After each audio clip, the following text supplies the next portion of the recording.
Bonjour à tous et bienvenue dans ce brief du vendredi 27 mars. Décidément, la fin mars est vraiment très décevante pour moi. J'arrête pas de me faire invalider. C'est pas bien grave, hein, c'est le trading, c'est comme ça, c'est les risques du métier comme on dit. Comme d'habitude, on va revenir sur la dernière analyse. On va aller voir où est-ce que j'ai fait des erreurs. Et je vais vous donner mon billet pour la journée. Allez, on perd pas plus de temps, c'est parti. Donc ici, mon trade stop, il est mal placé. Puisqu'en fait, normalement, il était juste au-dessus.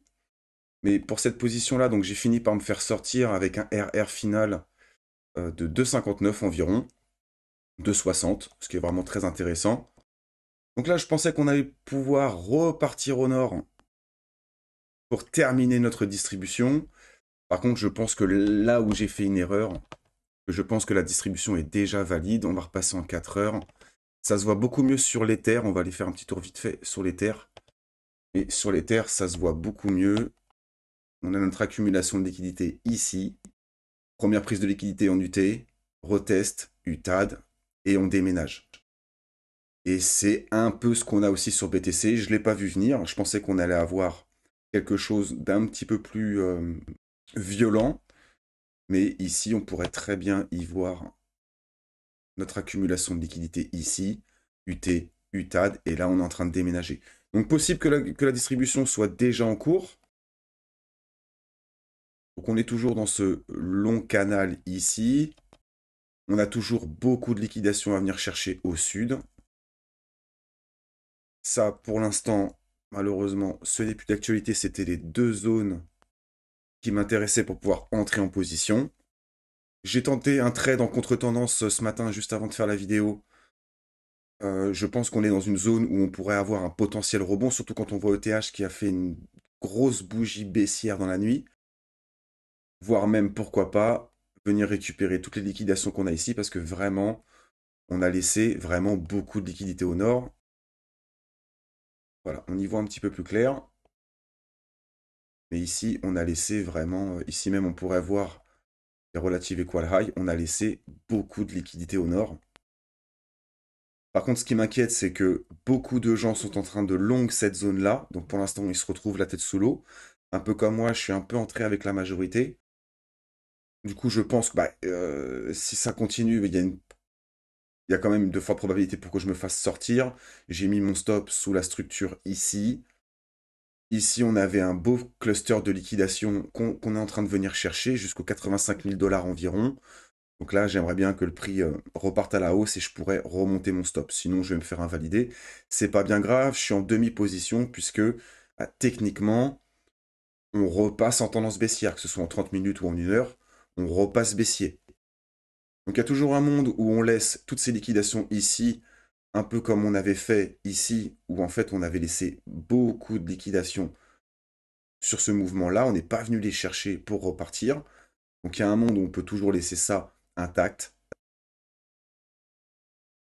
Donc il y a toujours un monde où, en fait, on pourrait avoir une distribution un peu décalée, un peu comme on avait eu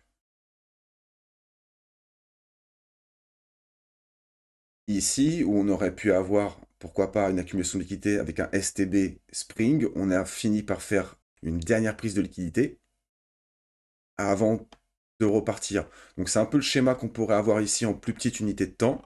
Tout à fait possible. Et là, dans ce cas-là, je crois que ça se voit mieux en 5 minutes. Et on pourrait y voir, avec ces clôtures de bougies ici, un support à retails. Donc on aurait 2 accumulations de liquidité avec une prise de liquidité. Honnêtement, j'y crois pas trop. Je repasse baissier également, même si je suis en train de tenter un long. Je pense que maintenant, l'objectif, ça va être de descendre beaucoup plus bas. Au niveau des annonces économiques, cet après-midi, on a pas mal d'annonces économiques qui risquent de bien faire bouger le marché, notamment avec les prix des indices à la consommation. Donc on devrait avoir pas mal de volatilité en début de session américaine. Je vais essayer de protéger ma position avant. Mais par contre, si on voit que le prix commence à ranger jusqu'à 13h30, je pense que je vais essayer de trouver un moment pour cut ma position avant les annonces économiques. Dernière chose avant de vous quitter, j'ai oublié de vous parler de quelque chose. Ici, donc, comme je disais, on a plein de liquidations au nord et on pourrait, pourquoi pas, se trouver dans un canal descendant. tout à fait possible. En général, ce sont des figures qui sont souvent cassées à la hausse. Ce qui irait avec l'idée qu'on ait laissé pas mal de liquidations au nord. Donc là, le prix, il est en train de repartir un petit peu. C'est peut-être pas étonnant non plus. Je pense que je vais très probablement réduire une partie de mon risque en remontant mon trade stop. Au cas où vraiment je me fais invalider comme ça, on essaye de limiter la casse. Voilà, je pense qu'il n'y a pas plus à dire.